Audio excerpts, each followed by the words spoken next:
Today on the ScreenBlast podcast, we're talking about Studio Ghibli. Miyazaki, the legend, has brought us another film, and we're here to talk about it. We're going to talk about that new Kung Fu Panda 4 trailer. Like I said before, this is the ScreenBlast podcast.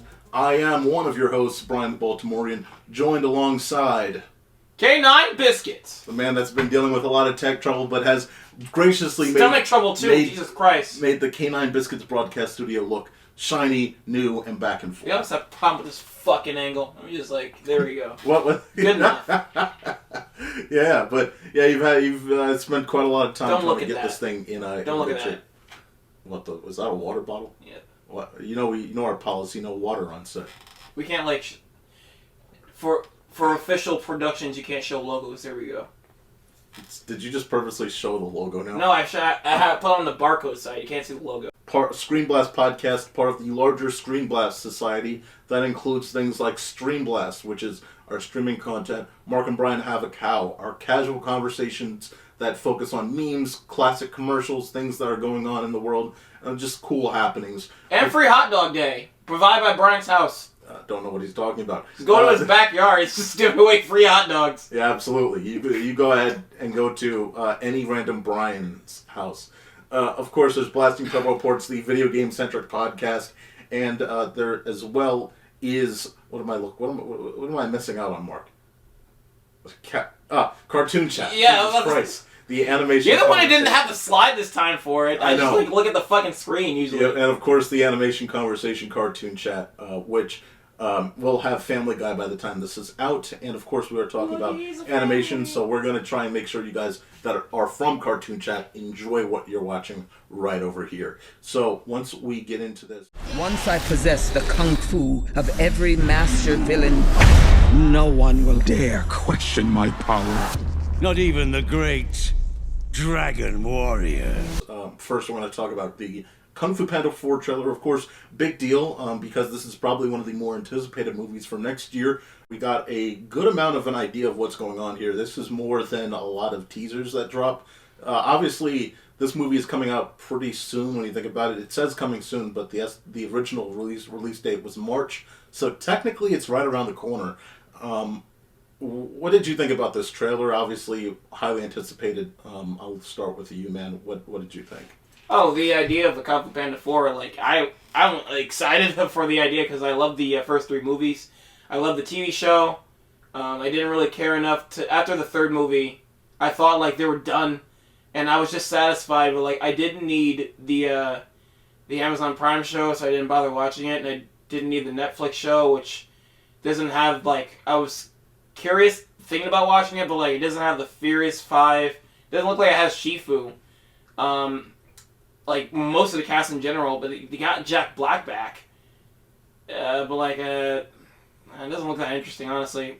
But it's got three. It got a lot of episodes though. It got 3 seasons, and those 3 seasons got 20-something episodes. Yeah, it was like blink and you miss it. I've got this much stuff. It's a long show. They got a lot done for that show. Yeah. Yeah, I think Kung Fu Panda 4 wise, I too was just curious. Kung Fu Panda 3 I think is fine. I definitely liked 1 and 2 more, and sort of, I'm not saying it's terrible, 3 is not terrible, but I like 1 the definitely, most. Right, it definitely lost, sort of, in terms of my interest slipped after that, and I'm a huge Kung Fu Panda fan, but 3 I just kind of wasn't really all that into. Oh, 3 wasn't that great. The thing about 3 is, I think it ended it well enough. I think it ended it nicely. Yeah, it was it wasn't, as a movie, it wasn't as great as 2 or definitely 1, but I think to wrap up the whole series, that was a good ending. Yeah, absolutely. We both grew up with the, like you said, Legend of Awesomeness era TV stuff. I think I watched that series pretty regularly as a kid. And like I said, 1 and 2 I've watched probably religiously. I'd say probably 4 or 5 times at this point, 6 times maybe, since they both have come out. And I do love both of those movies. I really, but overall, I love the team. I love the meaning behind it. A lot of the themes that you get from these movies, and so when you talk about a 4th movie, I am very curious, and I was very curious about what they were going to do with this, especially after seeing what they did with Puss in Boots. That's the other thing is Puss in Boots, like, oh, are they going to do something further along as well? Like, you know, we had a completely new design, essentially new art design from DreamWorks. And that would have been nice. Book. And we'll talk about this in the trailer. I don't think it's a bad thing. I just think that this is, like, it's good still, for me, it's still good to see the standard DreamWorks animation look, because we're not going to see that much anymore anyway. Yeah. But it's good to see it evolve. So very similar to seeing, like, Incredibles 2 was a much more evolved version of the base format that we got years and years ago of Incredibles 1. Toy Story, you see those characters in Toy Story 4. Those are much more evolved versions of, obviously, what we saw from the inception point, you know? Yeah. Yeah, so, but overall, what'd you think of this trailer, Mark? Oh, like, I think the quality of the animation looks fucking, like, really good. Yes. I forgot to mention, like, the one thing I like about the show is just, like, the Legends of Awesomeness, to be specific. Yeah. Is, like, it just, like, adds more to the world, and, like, it adds more to, like, Poe's character in general, how, like, OP he's been getting. Like, there's a couple episodes where he single-handedly beats the, it's Furious 5, right? Like, yes. Yeah, the Furious 5. And, like, there was one episode where he gets so good that, like, he gets banned from the dojo, and, like, because they're worried he might turn evil, and because there was an owl that was, like, fucking good, and she turned evil or some shit like that. I don't know, I just like that shit. Absolutely. Yeah, there was a lot of great, I think there was a lot of great episodes, and good, and there were a lot of, obviously, it's more episodic than it is a story that sort of builds, but I will say that it still was a great series overall. Which, like, I know DreamWorks, this is a problem with, like, what DreamWorks used to be, or what they're still going to be, even probably through fucking Sony Animation, is franchising out the wazoo, where it's, like, too much.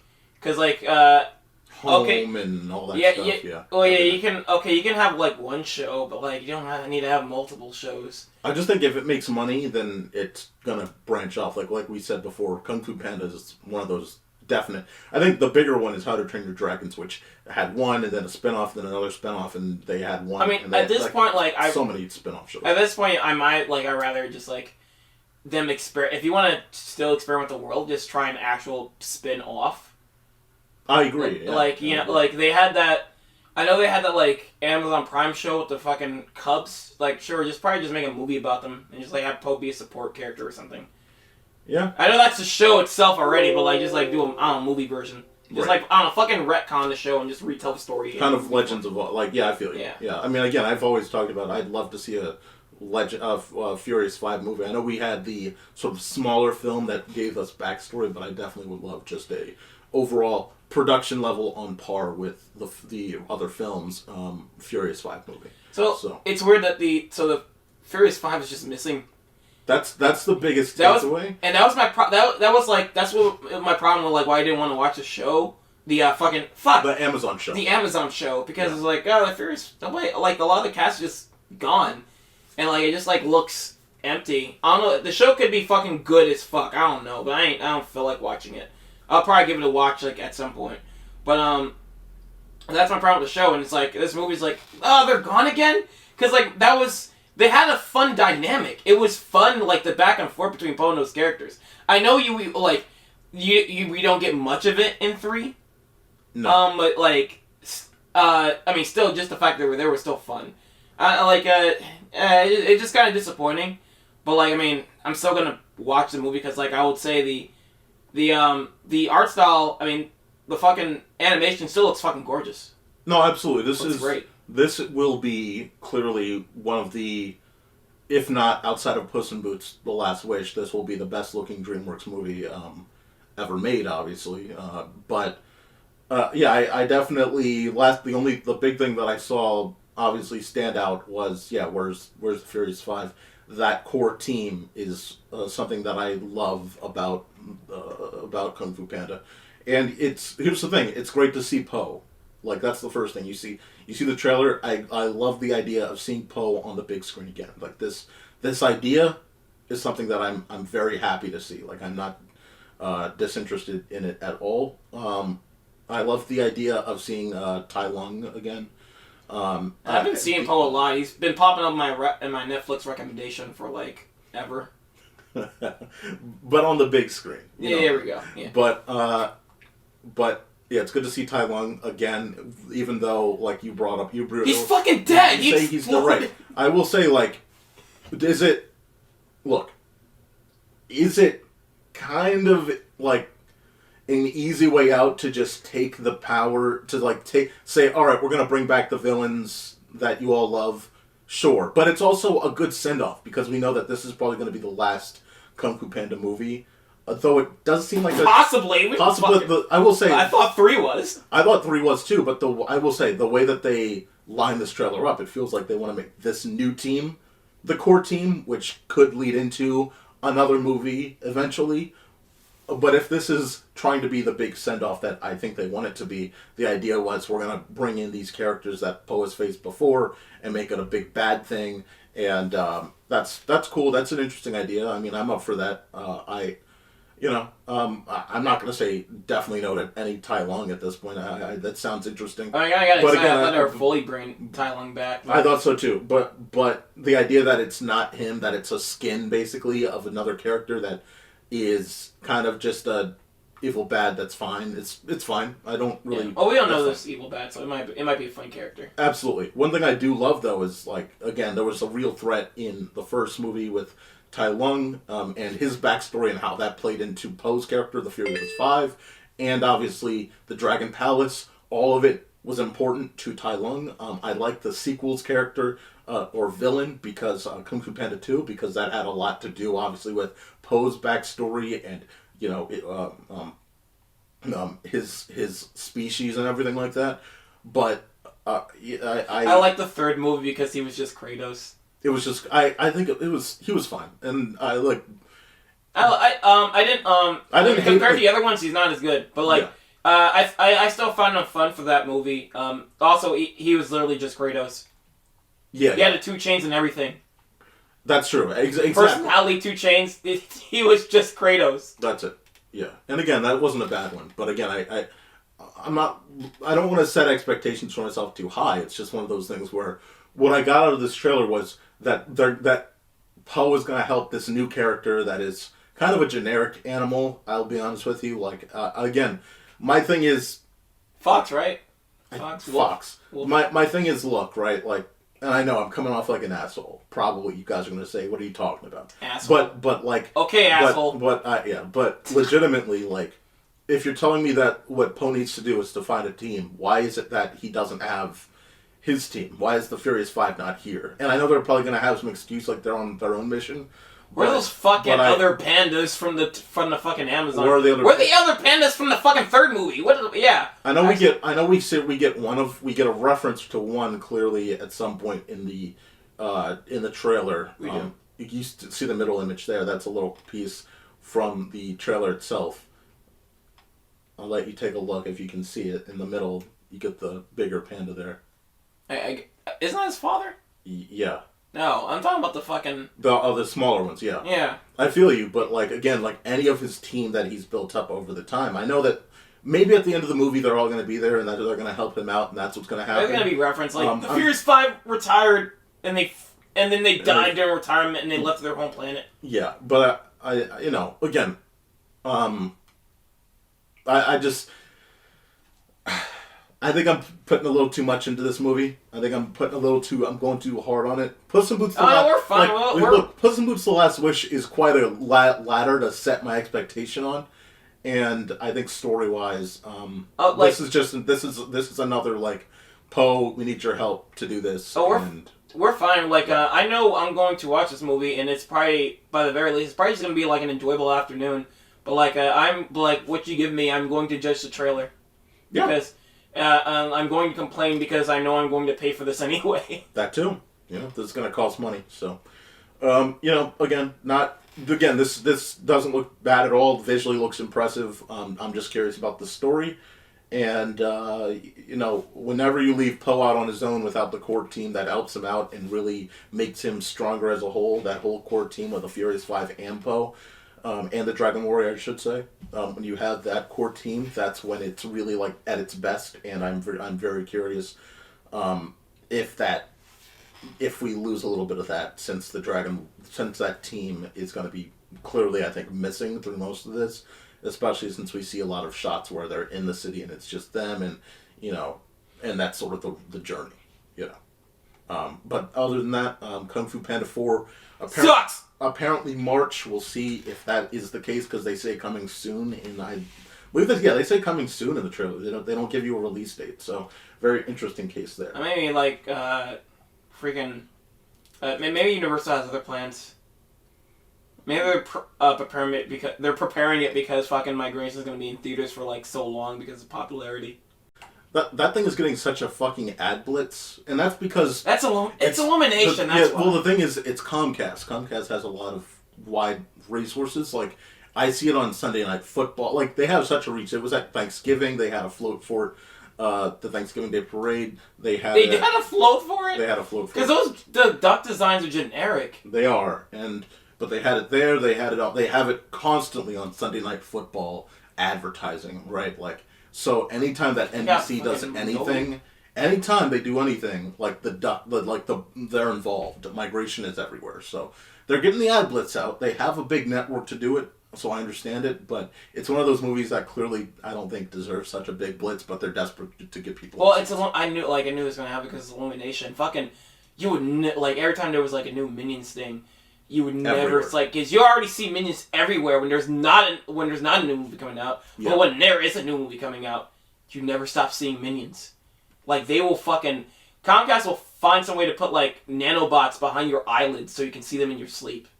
Like... Illumination! Yeah. Illumination! Yeah. Alright. Just like hear it, like, in Illumination! Alright. You just hear it forever. Alright, we're gonna go ahead and get into the Boy and the Beast. The Boy and the Huron. I'm guessing you have one more thing to say, I was gonna sing about Migration. Yeah, what's up? I think Migration is going to come out, because we're still on fucking trailer talk. Like, I think it's just going to come out, and it's just going to be fine. And I think people are even like, yeah, it's a feel-good family movie. I think it's... I'm looking at the trailers again, it looks like it's just going to be, like, alright. Yeah. Like, average score, like your average family movie. I think... Yeah, and it's going to receive positive feedback, just because it just, like, hits all the check marks. Of course. That's it. Yeah, it's going to be fun. Funny enough, so we're still talking about sort of theatrical stuff. I predicted it. I knew it. You said, yeah, Wish is going to fucking thunder roll, and it's going to keep rolling and making money. Boy and the Huron is doing great. It's doing fantastic. It's one of I think it's the best. It's the first time that Miyazaki has had an opening weekend of #1 at the U.S. box office. So, I mean, it's doing great. And Wish is dead. Wish is floundering. I mean, again, we said this. I told you this last week. Trolls beat it in its second nobody weekend. wants to see Boy and the Huron. So here's what's happening. Everybody wants to see Wish again, but they don't respect Disney's politics. So what they're doing is they're buying tickets to Boy and the Huron, and they're going right into the Wish Theater. That is definitely what's happening. They're going to the Wish Theater. That's definitely what's happening. And if you go in those theater rooms, they're packed because there's people, like, buying tickets for other movies and just keep going to that theater. It is funny that we're in a world where, again, we talk about Disney L's, and it's like, this is definitely... It's, I guess, a surprising situation where even the momentum that Disney usually has of animated movies would at least let it hold. Even if there's these, like... Again, I was wondering if The Boy and the Huron, I thought that was going to make a dent, but in fact, it made a huge dent. Like, people are going out to see this. This is a massive thing. Leaves a dent in somebody's car. In someone's car. That's how big it is. Yeah. Wow. I mean, compared to the Wish, which wishes it could leave a dent in someone's car. So let's get into The Boy and the Huron. Now, Mahito. So, you made it. we are at a time now where we have another Studio Ghibli movie. This is a rarity. They are not movies that come out very often, and obviously when they're helmed by Hayao Miyazaki... Not too often. It is a... They make a new movie like every fucking... minute? Tuesday. Every Tuesday? Yeah. Again, this is an Illumination, Mark. Get off that. but Studio Ghibli's Migration. Oh. Studio Ghibli's Minions 2. They are two different bird movies. Technically. But before we get into it, I do want to get your... Oh, I'm sorry, Bryan. I just have to ask. Yeah. How would you imagine fucking Minions 3 by Studio Ghibli? Would you see it? would be Like such... Miyazaki fucking... he would, like, take everything and throw it in the trash, and you'd get some almost spiritual level god tier work with the minions. Banana! Like with forced animation, Jesus. Yeah. Minions don't deserve it. That's the thing. Minions don't deserve it. But I wanted to get your take on Studio Ghibli as a whole, because I think for a lot of people, including myself, I am incredibly nostalgic to this. This is my window into anime, I would say. Not even I would say, it is. My dad showed me Spirited Away when I was a kid, and built my journey into sort of anime as a whole. So, like, I have a lot of appreciation for Studio Ghibli, and so obviously this movie being announced, this movie then hitting theaters, it was one of those where, again, you're not going to get a lot of these from Miyazaki. Calling this anime, like, Miyazaki would just, like, beat you with his belt. Anime was a mistake. He doesn't like making anime. He doesn't like making anime. He makes masterpieces, so, yeah. Yeah, he will beat you with his belt if he calls his work anime. Yeah, well, it was an entry point into it's a gateway drug. So, Mark, what is your, what's your sort of, I can't say guidepost, but in terms of Studio Ghibli, how do you sort of feel about it? Are you as attached to it as sort of I am? Do you have a lot of nostalgia for it? What's your sort of closeness with that studio as a whole? No, I'm not attached to it, but I do look forward to their stuff whenever I hear about it. I haven't watched everything they made. But I have, I think one of my first movies I saw was Panda. That was fun. A lot of their movies are fun. And, the anime, but, like, it's just, like, even the movies I don't, like, stick with, I enjoy a lot more the older I get. Because, like, I appreciate animation and story more. Because they're not, like, as frantic and in your face as, like, other animated movies. And, like, for a good reason, these are really well done artistic movies. And it's like they're usually the best animation you can get, period, in most movies. Yeah, that's the thing is, even though Pixar, even though Pixar has had their high at a certain point in time, and you could say that they're probably one of the more world-renowned animation studios. You cannot ignore the fact that Studio Ghibli is right up there as well, if not higher. I think anyone would put them higher even than Pixar, actually. And what's up? I was saying I'll probably compare it to, like, what was it? John Bluth? Yeah, Bluth. Yeah, John Bluth. I think that this has a better track than John Bluth. Well, John Bluth, I know he made some shit. I mean, like, in terms of, like, his animation quality. Yeah, well, at least Bluth. I don't know if I'm botching the fucking name. I will say what he attempted at his high points, sure. I think Ghibli still blows it out of the water. Oh, yeah. But that would mean that you put Bluth above Pixar? In terms of... Like, his like, fucking high end. Yeah, there we go. Back in the day. Not period. No. Yeah. I think the thing about Studio Ghibli is outside of their... I think recent CG movie, they have been sort of almost 10 out of 10 knockout with what they present. Because again, it's not just that you're getting a motion picture that it features great animation. They're not just a feature that gives you great, like I said, not just great animation, not just great music, not just great themes in their story, but they're also giving you this journey that moves at a pace that is not like any standard sort of family movie. They're moving at a pace that they set, and I do appreciate that. Like, for instance, My Neighbor Totoro is at a pace that I think a lot of people might be a little too slow for some people, because it moves at its own pace. It's a journey with these characters, and it's a fun journey, but it's a slow journey that does not move at a pace that necessarily everyone would think, okay, I need to check out. I feel like your camera's closer now. I'm sorry to interrupt. What the fuck is going on over there? I mean, because, I'm, like, so short. I think your camera's just, like, closer today or something. I don't know. Maybe it's me. No, I have a whole desk in the way. What are you talking about? Just lean your... your head is, like, all the way up there, and I'm, like... Just bring your camera down. Why don't you just bring it down? That's all you need to do. Like, just bring your camera down, and then your height would match. Just bring your camera down. That's all I'm saying. People looking at my crotch, though. Alright, there. There, that's it. I don't know. Close enough. Close enough there. Continue. Yeah, but that's the Studio Ghibli. That's what at least I believe is the classic Studio Ghibli form. And so again, like I've watched so many of them that again, and I know that Hayao Miyazaki's up there. He retired before, then he went out of retirement. He's one of these guys where you don't know how many more of these you're going to get. He's up in age, and this was highly anticipated. So did they have I don't know, they have a perfect track record. They made some iffy looking stuff too. Like didn't they make Earwig the Witch? Yes, we don't speak of that movie.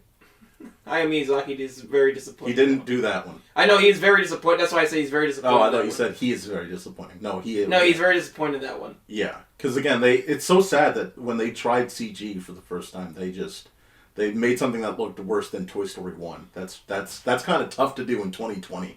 It's very tough to do, is to make a movie. I remember when I saw that advertised on HBO Max, like I recognize that art style, but like, ew, I don't want to watch that. It's like fucking CG. Yeah, that was very bad. Yeah, we don't speak of that. Mark, before we get into the full review here of The Boy and the Huron, what would you say about this movie if you were to give it a non-spoiler review? It's a good watch if you're gay. No, but no, it's I was wondering, like, oh shit, that joke didn't hit. Like, the laughter on that one was that delayed. No, I was just trying to let you fucking sit in that shit. Yeah. Well, no, this is a well animated movie. If you want to appreciate the full artisticness of it, I say see it in the theater. If you missed a chance to see it in the theater, see on your best TV in the house. Like it's a really well done movie. I love the atmosphere of it, especially the early parts before we get to the outer world shit. It's like I love that. I guess I just love period pieces. It's an interesting movie. It's some parts are a bit confusing, but like I was kind of expecting to be confused with like weird Studio Ghibli stuff. I was expecting to get Ghibli'd. I knew I was gonna get Ghibli'd in this, and I got. What the fuck is getting Ghibli? I thought he was just gonna roll with it. Yeah, no, I know what Studio Ghibli is. I don't know what the fuck getting Ghibli is, or I'm just gonna tell you my thoughts. I don't know what. It's when you're in bed and like they go down on you. Alright. Yeah, get the fuck. Anyway, guys, I think that if you're a Studio Ghibli fan, I think you're probably gonna dig this movie. I think that you will, if you're a fan, you'll recognize that this is a world that's a little bit too broad in terms of the story they want to tell, but overall it still has what you could consider some of the best looking art and animation from Ghibli. Obviously, as the years go on, the better it's going to get, outside of Earwig and the Witch. But you get this journey that is very interesting. You get this journey with this character that you really attach to well, and I really enjoyed my time with this.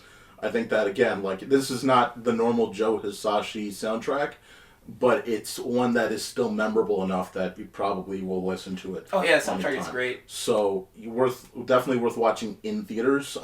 That's, again, why I was so excited to see this, was just to get a chance to see a Ghibli movie in theaters is always a masterpiece. And again, this could be the last one from Miyazaki again. I'm not trying to fucking jinx it, but we just don't know. So. If you love Club Penguin, you'll love this movie.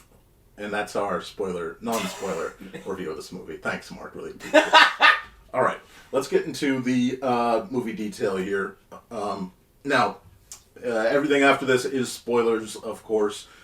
As we get into this, let's run through here. This was now directed and written by Hayao Miyazaki. This is not related really to the 1937 book, The Boy and the Huron, which kind of delves into similar things. This is more of a almost autobiographical look at certain points of his life through sort of also this very mystical journey at the same time. You have music by the legend Joe Hisaishi, of course, and obviously the production studio Ghibli. The runtime is a nice 2 hours and 4 minutes. I don't know about you, but I definitely wanted a little more time in this world. The release date obviously came out this year, but split between two different time points. July for Japan and December for us in America. And, of course, got to throw it back to Wish. As always, I love disrespecting Wish. $200 million for Wish. $270 million for the Marvels.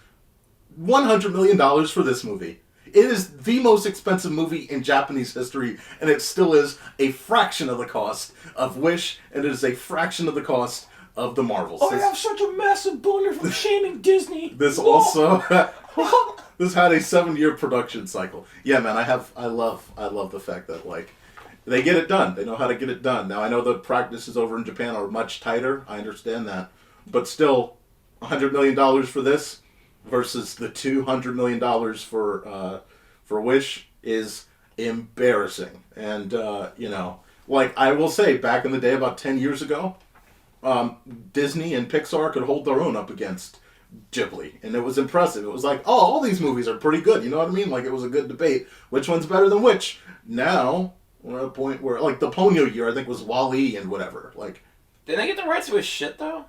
What are you talking about? Didn't they get the? Don't they usually just get the American distribution rights to? No, that ended in 2010. That's why it was like when we did the Tangled thing. Okay. That was the end of it. Was like after 2010, it moved over to, I believe that's when G Kids picked it up. That's why you got the G Kids intro in the beginning of this. They also did the American distribution of this movie. So. Was it G stand for gangster? Gangster Probably, kids? probably Gangster Kids. Yeah. I think that's the case. But yeah, man. Yeah. Again, 2 hours 4 minutes. We talk about long movies. This was just right for me, if not a little short actually. But let's get into again, last time, out of all the expensive movies, this thing, $100 million. All right, $100 million. Good job. Not playing games here. We're trying to make money at the box office. Not trying to smuggle drugs or whatever Disney's doing. All right. Let's get into the standouts here. Let's talk about the positives and just talk about the things about this movie. We've got a couple slides here that we can just run through over time just because there's so many beautiful things to look at. Now, we talked about Spider-Verse, of course, and like I said when we were talking on the phone, this movie to me is one where it immediately jumps into my top 10, but it's not going to overtake Across the Spider-Verse. But both of these movies, anywhere you sort of pause, it has that same effect of anywhere you pause, it can be a poster. Anywhere you pause, it's artwork, it's beautiful.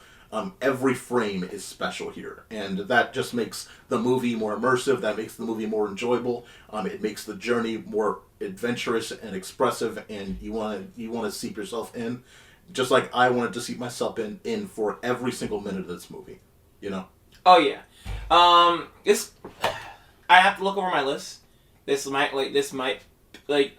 make it in my top 10. Well, I don't know. There might be like a like we're gonna spoil this already, but like it's by the end it didn't really it didn't leave me with a massive feeling. I enjoyed the journey, but it didn't leave me with like an amazing feeling. It was rather abrupt. Yeah, there was like another anime movie. We'll talk about the break. There was another anime movie I seen this year that already gave me a good feeling, so I might be over that one just for the sheer enjoyment of that one. Paw Patrol, good for you.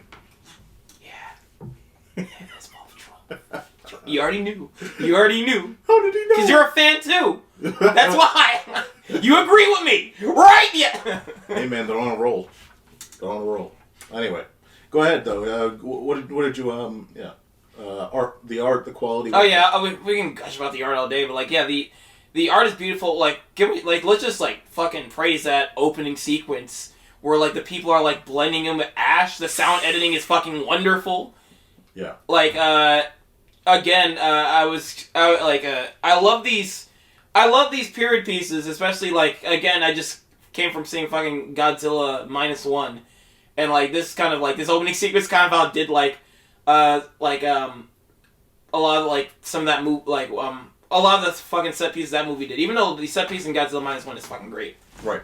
You say you're gonna see it at some point, right? At some point. Oh yeah, it's yeah, I recommend it. It's a fun watch.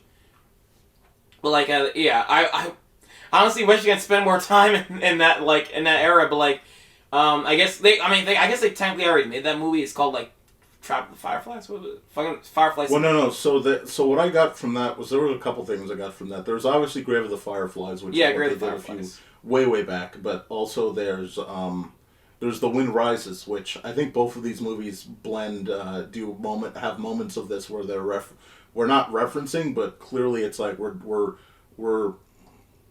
there's a little bit of bleed through sort of, because The Wind Rises also deals with that sort of period piece-esque era situation there. And yeah, the opening sequence there, the prologue, if you will, just to sort of set yourself into the inciting incident for this character, is very unfortunate, and it's a loss that's very unfortunate, and it's so traumatic. You know, it's so, like, just in your face and brutal, like, and I love how how expressive it is, just to really immerse you in how brutal it actually was, you know. That a kid would obviously be super affected, an adult, any human would be affected by that. You know? Like, I love how, like, the coloring, like, he's running through a crowd, but you can, like, spot him out. yes. Absolutely. But everything else you're sort of losing that contact with because of the way that it's, the art of that, the animation, the fluidity of it all. Excuse me. Is so well done. Sorry. It's so well done. Yeah, like, I gotta say, like, I mean, this whole movie's beautiful. It does have, like, other standout moments. Yes. But, like, I think that's my favorite piece of the whole movie. The first 5 minutes. Yeah, it's a great, like, it's a really well animated bit. It is beautiful. I just think that there's so many great moments. Even, like, I know you weren't interested in the mystical part. I didn't say I wasn't. But it's like I am. There are many moments in the mystical parts that I think are incredibly beautiful that I would absolutely love to see just stretched out a little more. Like, some of those are even more beautiful, I think. But that was definitely a beautiful moment. One of the things that's great about this movie as well is you're getting a journey with this boy that is just in this shit situation, and you know, you have this wealthy father that's trying to do the best for, you know, just for himself and for his son and get him in a good situation. And, you know, all right, we're moving on to this place. And, you know, very reminiscent. Like I said, I played Ni no Kuni for the past month here and there. And it's a great game. But it also delves into a character that loses his mom. And what we get here instead of a game, of course, that's sort of shoving you into a journey, and then, you know, he expresses it a little, but you don't get a lot of time for him to express that loss. Here you clearly can see how traumatic that loss is. You get many moments of sort of this, PTSD, this traumatic memory that comes back to him, whether that's the fire moments. Like, I think about the moment where he comes to the steps of the new house that he's in. And, by the way, again, beautiful, because we get a couple of still shots of the house where it's just, they're in this new house, and it's beautiful. I think it's painted red or something, and it's or green, whatever color it is. It's a beautiful house. There is but, like, he leaves his room, and he walks to the top of the steps before his father shows up, and there's a little bit of, you can see the fire a little bit, and it just instantly goes to traumatic memory. Boom, and it's just, it's like, that sucks. That's a genuine, like, wow, like, this kid is truly affected by this. And I love that. Again, we're going through this journey. You can't tell if, you know, I wish that there was a better blend of it, but you can't, at certain points, I love that you can't tell if it's the head injury that gives him the journey or not. But then you realize that it is. But I think that they didn't blend it as well as they could have. But, you know, you have, like, the Huron, which is played off at certain points like, oh, it's his head injury, and then you learn, oh, it's not his head injury at all. And you obviously already in the beginning get a little bit of effect of that, but I think the whole journey of this character is, I think, very good. I just wish that certain points were rushed. You know what I mean? Yeah. I mean, I didn't get that. I think, like, it seems like weird stuff was happening before he gave himself a head injury. They were, but then there were moments where it seemed to be further emphasized once he did have the head injury, and he was, like, in bed, and once he was in bed and he was barely, he would fall in and out of sleep pretty quickly. It was like, oh, like, how much is this an effect of, you know, him being asleep? I was curious I didn't know where the journey, I knew the journey would go on this mystical sort of quest. I didn't know if by the end of the movie we were going to just see him wake up from his slumber at some point. Obviously, we learn no, it's the actual journey, but, you know, just a curious thing of where is this going, what are we doing, and, you know, how does he get where he goes, you know? There is nothing more attractive in anime than the way Hayao Miyazaki draws old people. Like, I fucking love designs of, like, the old ladies. Yeah. Like, the way he draws... All these old ladies are such fun designs. Especially, like, when he does, like, close-ups. Like, he knows how to animate those wrinkles. He knows how to animate those folds and wrinkles. Yes, indeed. Yes, indeed. Like, it's like... It looks like an infestation of these, like, old ladies. Yeah, I love that, again, like, you can... So, they're playing it off as, like... The first time we see them, they're playing it off as like a happy thing, or a happy, like, they have the luggage and they're very excited about it, and you think that that's their personality, but in fact, you see later, once they leave, we get a little moment where it's like, no, they're not they're playing it up a bit, but I do love their personalities and, like, how expressive they are, of course. How smokes are scarce. How smokes are scarce because of the war, things like that. Yeah, like, the personality of them all is great. And obviously, we get more about one of them in particular. And again, I just think that it's one of those things where I'm just spoiled after playing a little bit of this. It's me being spoiled after playing Ni no Kuni, because I'm so deep into that world that I have hours and hours and hours of this, where it's like, man, I just wish that, like, you get to the mystical part. I just, like, it's so beautiful. There's more. Like, I love the hidden nature, like, people, like, the castle is this thing that's, like, hiddenish, where it's, like, it's hidden, but it's, like, mystical, and, like, they play it off that it is mystical, but, like, things are weird, things happen that are strange, you know what I mean? Yeah. Yeah. So, you like, that whole thing is just so interesting, and then, once he actually goes in and, like, all of it, the way that the castle is played with in the beginning, where you have, he's curious, he's trying to get into it at first, and we learn, like, that, like, a little bit of why it's closed off, and so you're given this impression of, like, oh, he probably shouldn't, because this isn't necessarily a good thing, but, you know, he's a boy, so he's gonna go and quest out anyway for it. Like, I do like that. I like how figuring out this, like, the way this world, the world and the mystical part of this world works. Yeah. It's kind of like a puzzle. Like, it's not a Studio Ghibli movie, but, like, a movie that gives me a similar vibe is Your Name. Like, where you had to, like, figuring out what was going on was, like, trying to figure out a puzzle, and the more answers the movie was giving you, it was like, oh! Yeah. I mean, except with this movie, it was a bit more slow. And they just sort of just, like, gave you most of the information, like, by the end. Like, very fast. Either by the end or, like, at certain points. Like, when we get into that mystical area, like,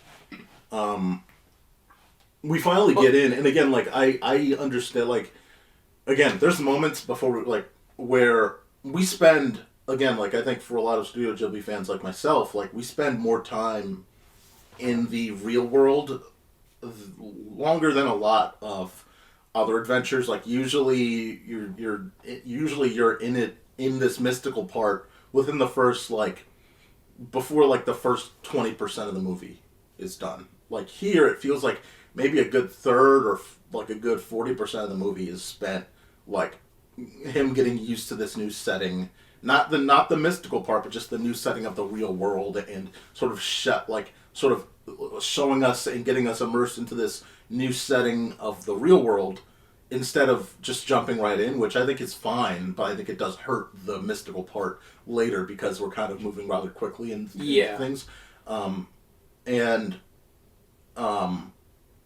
Like, the school thing. Like, the school thing is, like, I imagine, if this was just a real-life movie without going into mystical territory, could be an interesting thing. Like, the fact that they were like, you know, kind of bullying him for a bit and all that, but instead it's like, it's a brief musical moment. But it's a brief, instead of it being like this longer thing, it's like a brief, like, 3-minute montage of, he's at school, he's clearly not part of, like, he's not a part of them, they're not syncing up with him at all.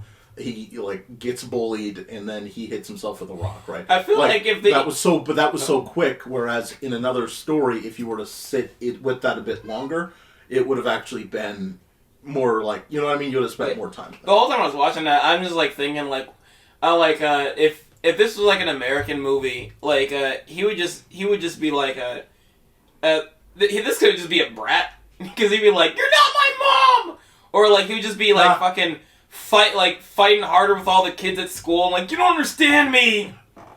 Yeah, because he is playing, like, I think in any other, in an American movie, this is the very quiet guy that's clearly got a depressing backstory. And yeah, that's, but I think the way that they play it here is so much better because at least you're able to attach. He deals with things like a quiet soldier. Yeah. Like, he just, he's not complaining. That's a really good descriptive way to... Yeah, like, he's not complaining or anything, but he's just, like, he's just, like, kind of accepting everything quietly. Yeah. And just, like, just going through it, like, just going through everything with a straight face. Like, even hitting himself with a fucking rock. And, like, he just, like, flinches a little bit, but, like, he just puts up with it, like, No, wait, no, he's like, Yeah. And just, like, bleeding jelly all over him, just keep walking. It's the classic, like, be a man era here. This is right in the middle of wartime, so, you made a good point. I'm glad you referenced that, because there are moments here that remind me of, obviously, we just saw Invincible Season 2.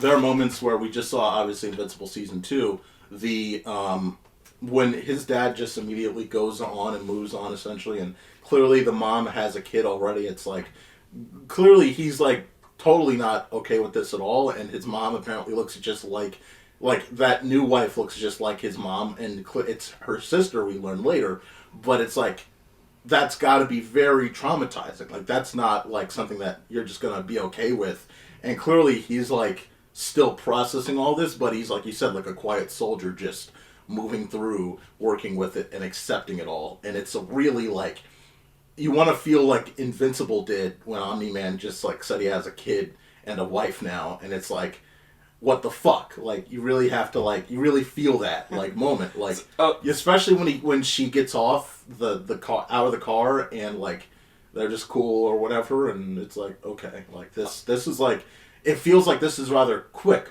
I don't remember if there was a time skip or not, but this seems rather quick. Sorry to interrupt, but, like, this is, by the way, folks, this is Bear.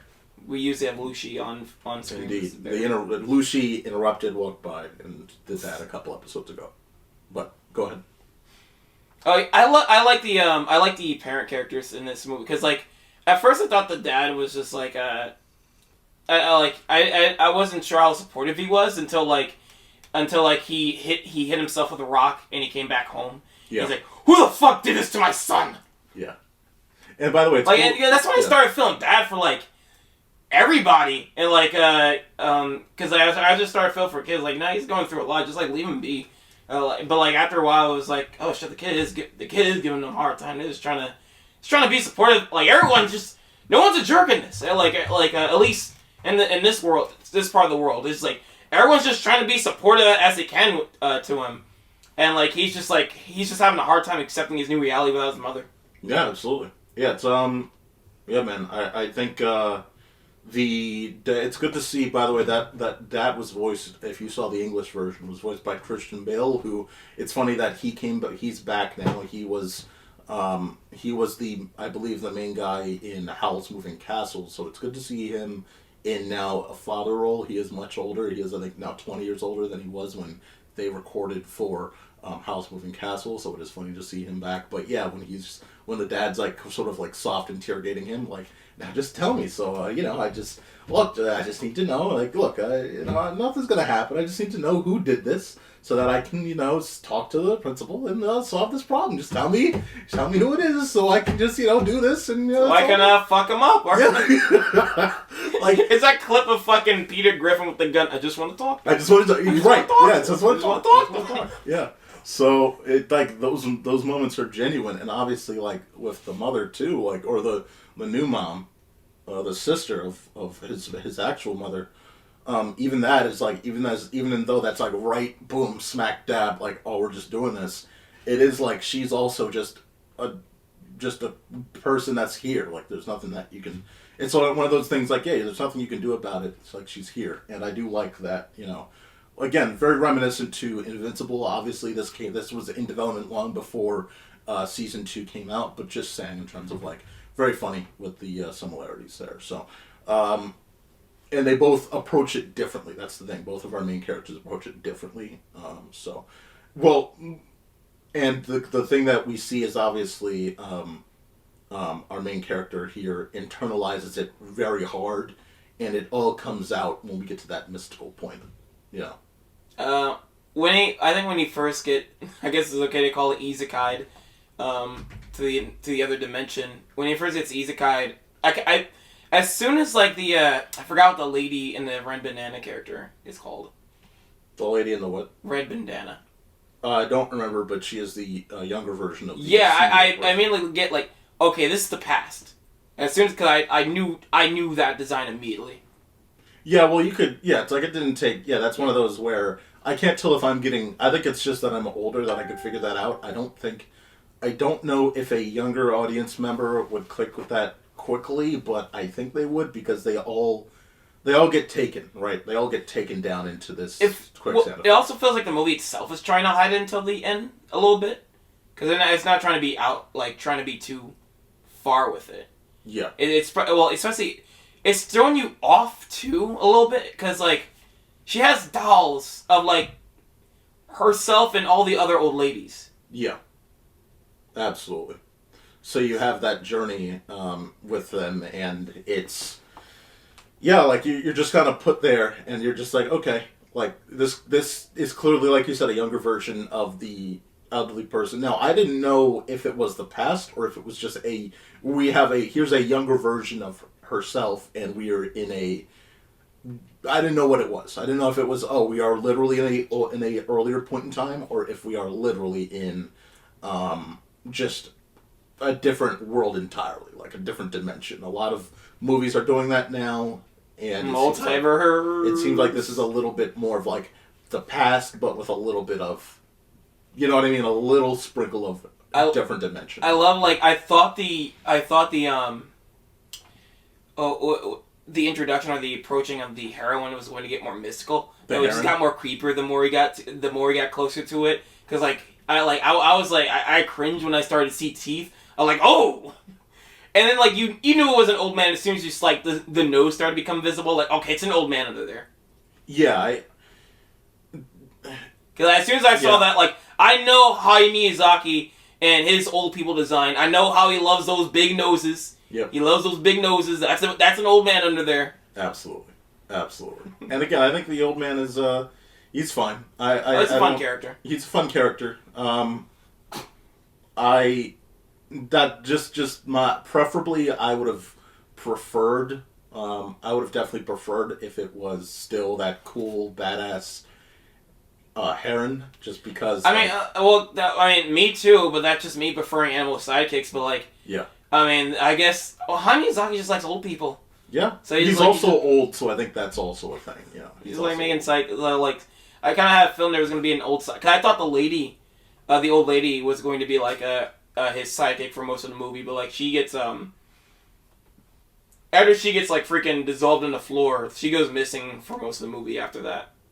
No, isn't she's just we just get the younger version of herself. We get the younger version of that. I'm saying, I guess, technically, blah blah blah, fuck you. But like I'm saying, but like that, shut up. But like the old version of that character, which is they are pretty much different characters, not like in terms of characters, but like personality. I mean, in terms of personality, they are like different characters. They're the same being, but different characters. But different characters, right? Yeah, but like that character is gone until like the end of the movie. Right. Absolutely. Yeah, there's a small... Again, this is the thing. It's like there's so many of these moments where it's like, here's an interesting thing that's happening, but then we're going to move off it, move on, boom. And I think that, again, and I think I'll blend a little bit of the standpoint, the break points and the standouts, because, again, like, this is a positive, but it's also a negative. Like, it's like, these are beautiful moments, like, especially, like, you know, when you first see the older woman that is now a young woman, it's like you spend a good like 15 minutes here, and it feels like this is a movie. This feels like this could be a journey that we could be spending, but then we're just, here we go, off on another, like, and that's it. Like, cool, next. And it's because you have these smaller like spirit characters that apparently are babies or would become babies that become born or whatever, and you know what I mean? Like, and that's a thing, and then there's herons that are eating them, but that gets solved pretty quick by his mom, who is fire, which again, pretty easy to tell that was his mom, not telegraphed. Not really, that's not a hidden thing at all, but pretty quickly to tell, like, boom. So that whole thing is like, you know, you've got, like, because they're establishing so many things, like we get there, and it's like, here's a ship, right? Like, here's a ship, here's a bunch of, like, ships in the distance, and here's, like, here's a situation that's happening, and here's the older woman that's a younger woman, and here's their setting, and then we move, like, and that's it, and we move off it. Yeah, I was about to say, like, sorry, what I was looking up is, like, the director of, like, these movies, because, It's Miyazaki. Huh? Yeah. No, not Miyazaki! Fuck no! I was about to get to it, in terms of, like, puzzle aspect, I already mentioned your name earlier, like, this movie reminds me of, like, the kind of movies, like, I think Makato makes, because the movies he made are Your Name, Weathering with You, and Suzume, and these are, like, movies about just jumping between worlds. Yeah, and those have become very popular. Those are definitely popular films as well, that have taken Japan by storm and a lot of people by storm.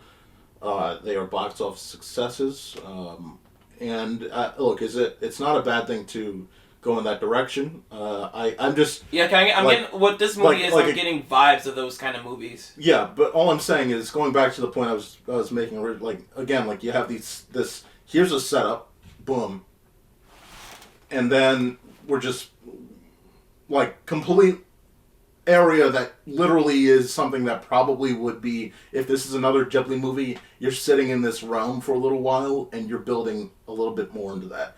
Next, we're moving off it, going to another thing. I think we spend a lot of time, for instance, there's a parrot situation, parakeet, I should say, parakeet situation, and that's not necessarily a bad thing. Where is this? Well, I'll switch back to this one. But there's a parakeet sort of situation, and I think this is one where clearly it's a situation where I think this is just kind of inside baseball. Like, okay, they're in like, hypothetically, if you're in a castle and you're in this setting, I guess that the parakeets are just, it's the more literal, right? Like, the parakeets you're in the kids. Yes. They're all in the castle, and there's parakeets, and they live in the castle, and they're kind of invading this area. I want to explore more of that world. But like, it's so quick. It's like, but there's so much importance placed on this. Like, they're trying to survive, but it's quick. Meanwhile, again, if this was Castle in the Sky or Nausicaa or any of these other movies, I'm not saying that's a bad thing to go in a different direction, but it's like, instead of sitting into a one spot, you're quick rushing, you're like quick pacing, speed running through. Like, for instance, here we have in the top corner, we have the king of them all, and this guy is important, apparently, but, like, he's given very minor time, and then he follows them as if to assassinate them, but he does nothing. And, like, you know, and he does nothing but destroys it anyway. I think he's the thing that destroys it. Now, I've seen online a couple things, like, at the very end, when you have the old wizard guy, and, like, you have the old wizard guy and you have the younger main character, and he's like, hey, please take this, and you can do what you want with it, but please continue it. Like, people are saying that that was, like, pretty much like another way of Miyazaki sort of representing, like, the Parakeet King is like a corporate thing that's trying to take control of his things, which are all of the polygons and everything, like all the shapes and everything that are being built. This castle or whatever. This. Oh fuck! Thing. This is the part where I have to mention that I might I feel like I dozed off for like 3 or 4 minutes, so I don't know if I missed that. Right, but this is what I'm trying. Right, so what you might have missed, what I'm trying to show was what a lot of people think is that the Parrot King guy comes in and so they're at this table and the old guy wants our main character to just go, hey, accept it.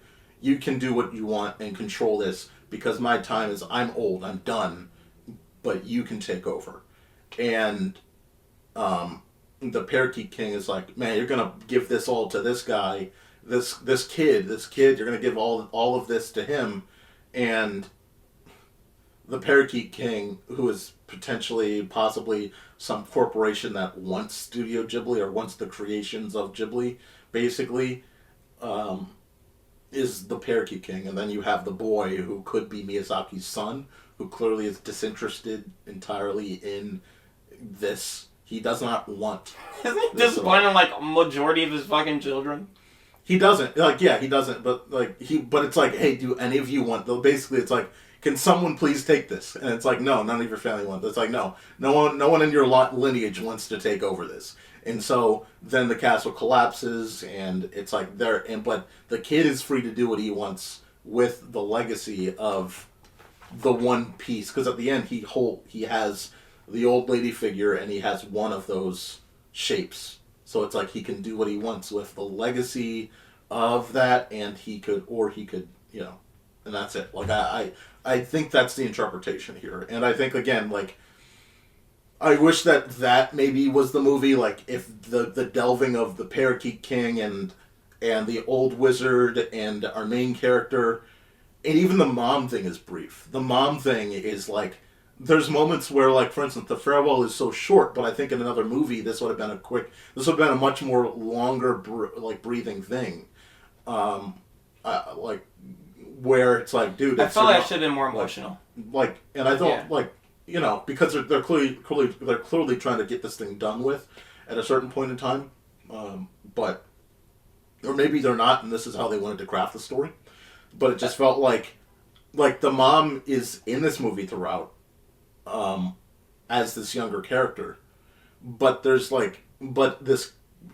and maybe this is just because our main character is this, like you said, he has this sort of expression. He expresses his like a soldier essentially.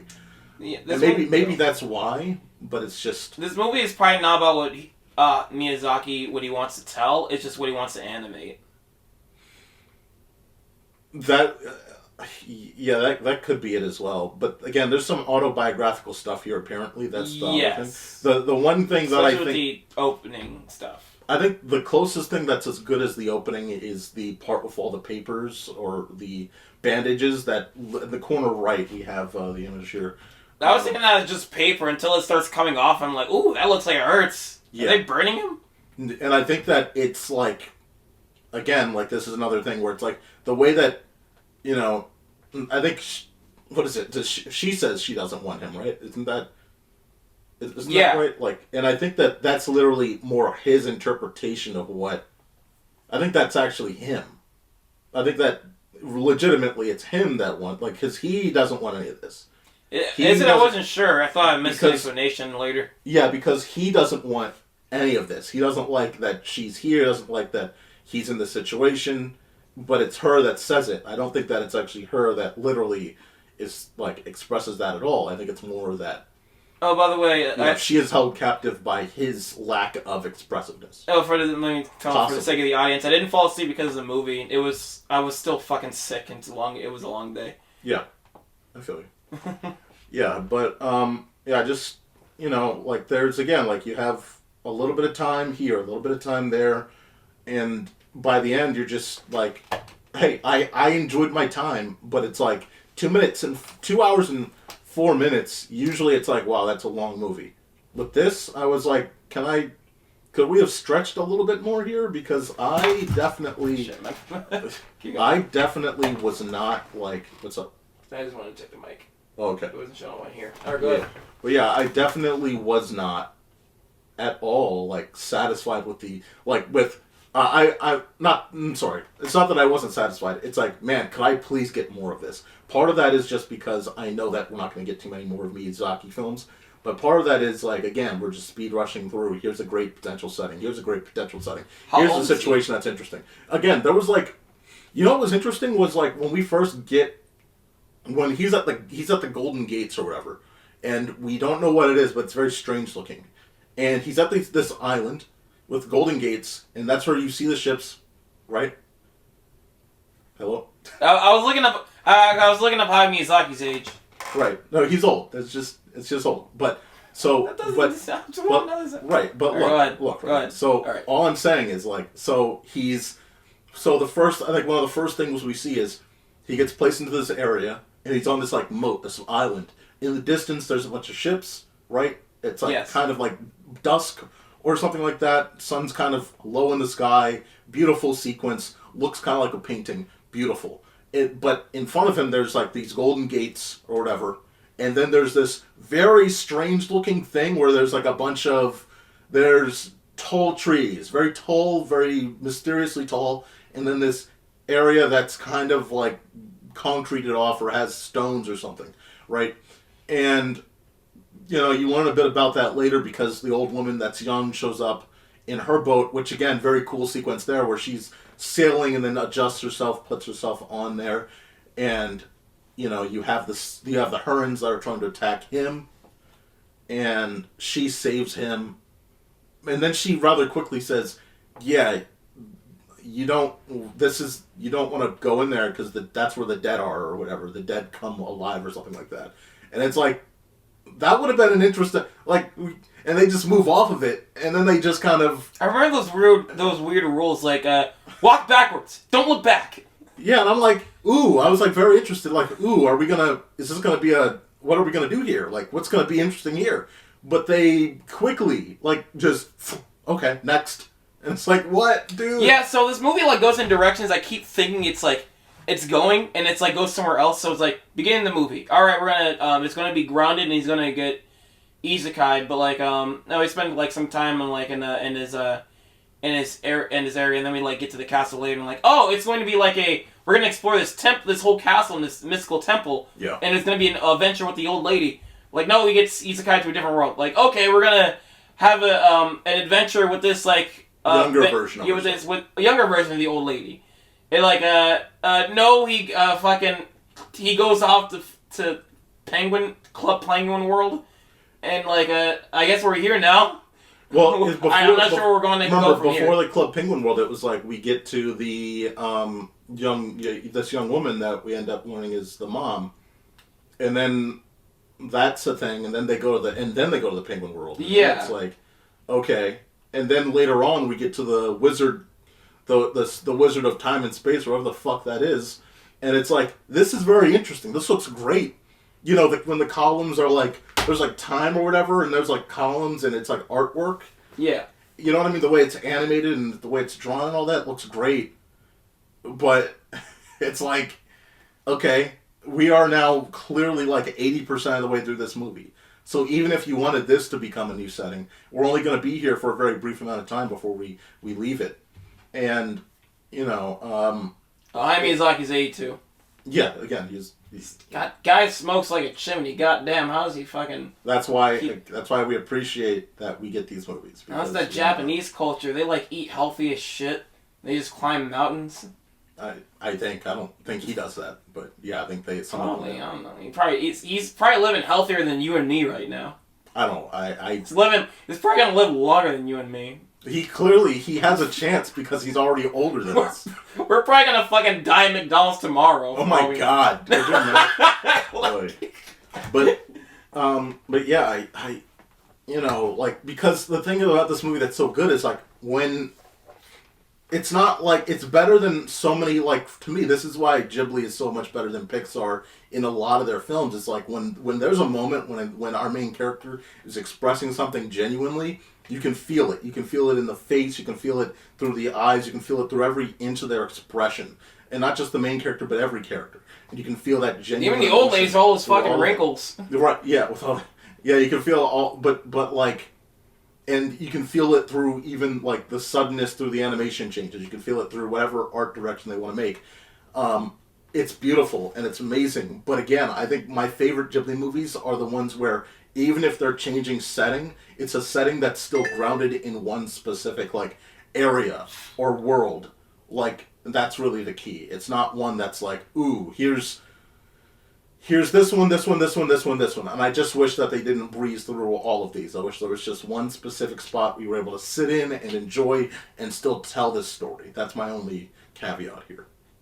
Yeah, if Hayao Miyazaki is willing to put in the work, I wouldn't mind this being like a fucking series. That's exactly.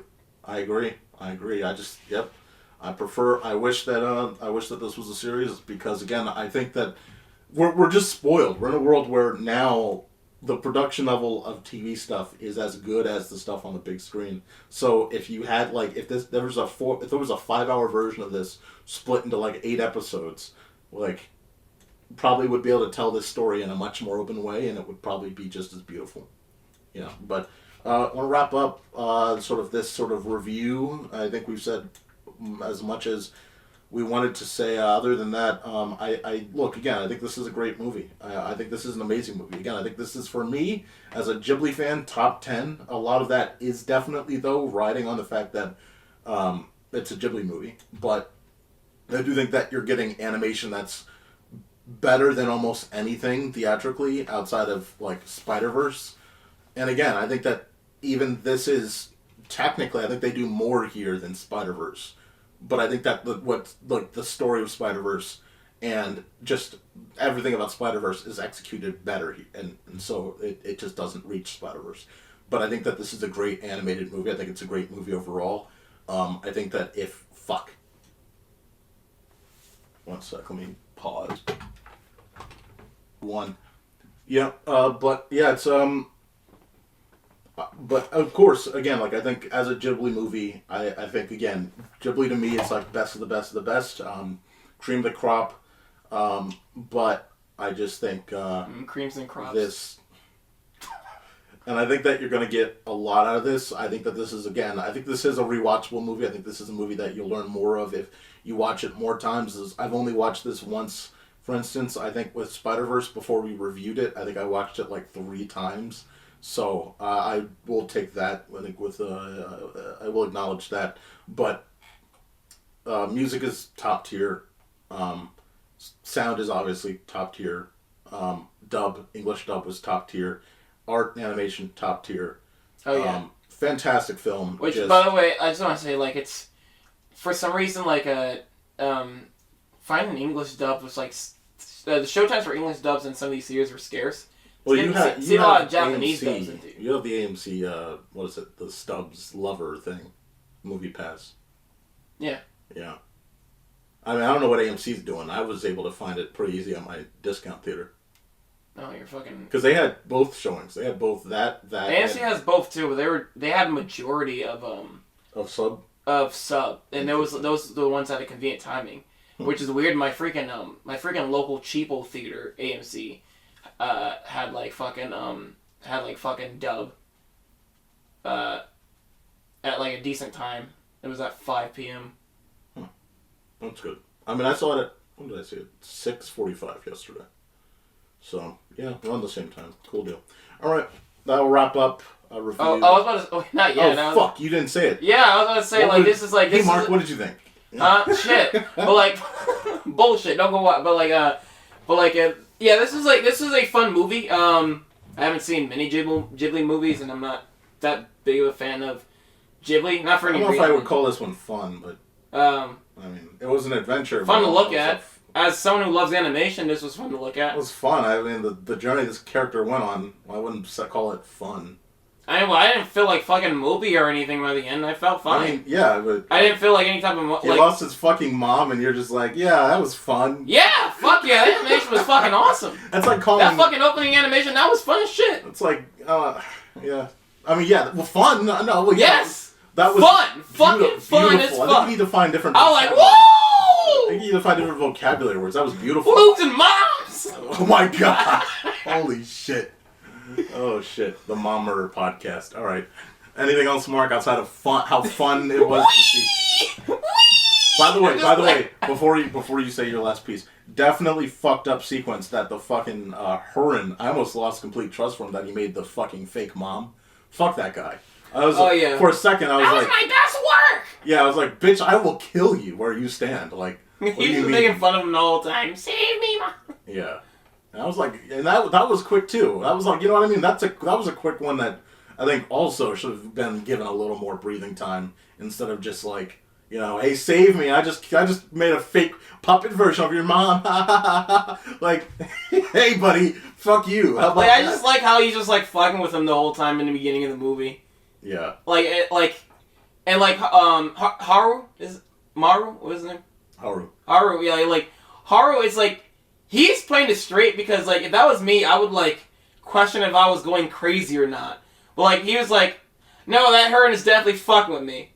Yeah, because there's a moment, of course, where he's in the bed, recovering, and he's so stressed about this fucking Huron that he can hear when it's on the roof. Like, you can hear its fucking like his fucking feet When it's on the it starts roof. talking, he's not like weirded out. He's like, not this shit, right? Get out! Get out! Yeah.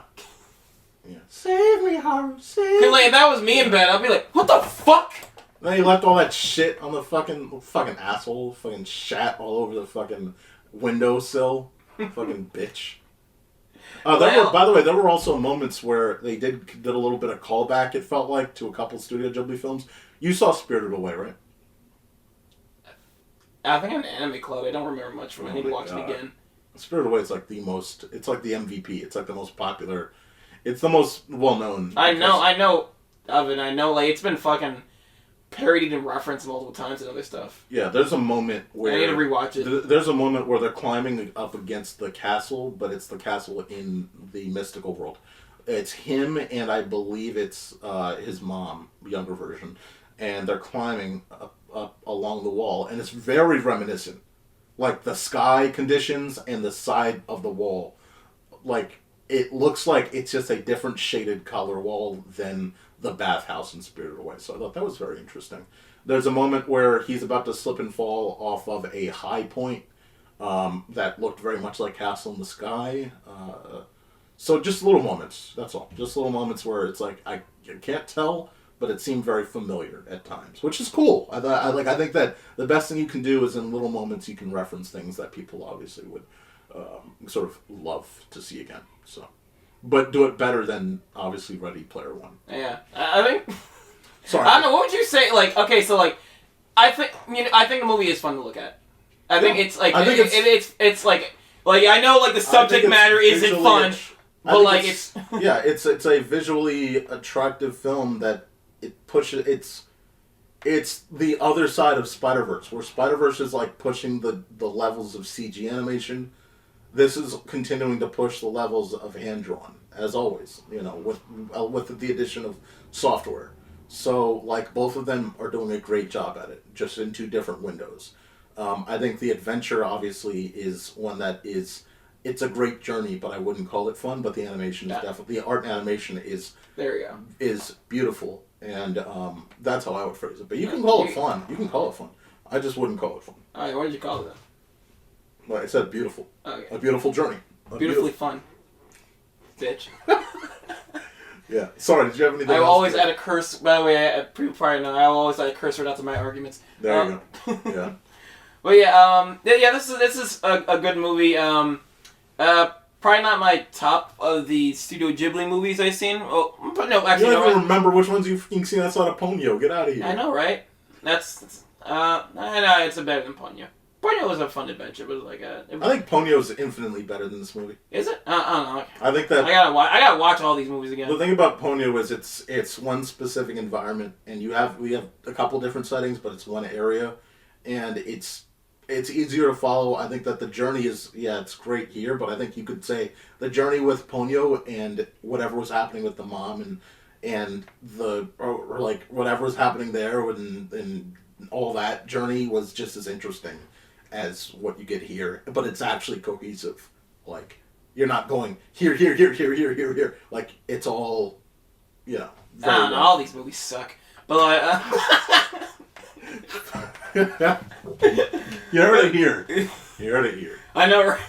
You get all the comments. I agree. Oh my god. But like, yeah, it's it's definitely like a good viewing to watch this year though. Definitely see in the theaters. In the terms of like anime movies in general, Studio Ghibli movies, and not in my tops, but like I don't regret watching it. In fact, I probably want to see it again just to catch the part I missed. Yeah, this will be theatrically. This will be my last animated movie to watch this year, and I think it's been a great animated movie film lineup. We've got again Paramount with Nickelodeon just knocking out TMNT, doing new directions with what they did with TMNT. I appreciate that. Sony Animation did a really good job with Spider-Verse, and Wish, though not as far as we want it, I appreciate the attempt. All right, theatrically, Fucking appreciate shit. The attempt. I'm surprised you say appreciate. Hey, but next time cut the fucking budget. But like, what do you mean appreciate? That movie's supposed to be 2D. They fucking flaked out. Yeah. They announced it as a 2D movie. They fucking flaked. What do you mean appreciate? I don't appreciate. Again, I appreciate that they went anywhere with it. I appreciate they fucking flaked out. I also, I appreciate Studio Ghibli, and I appreciate Miyazaki for getting this out for American audiences before the end of this year. And I will not be seeing Migration. So I don't appreciate Miyazaki. He's a terrible father figure. I'm his son. He fucking dropped me off in Baltimore. He has listened to the podcast. He hates it. I would too. Yeah. All right, guys. This has been the ScreenBlast podcast. We hope you enjoyed. Tell us your thoughts of The Boy in the Huron, and obviously tell us about what you think Boy in the Hood. Kung Fu Panda 4 as well. Are you excited for it? Of course, I am one of your hosts, Bryan the Baltimorean, joined alongside the man, the myth, the legend, Hayao Miyazaki. K9 Biscuits. K9 Miyazaki.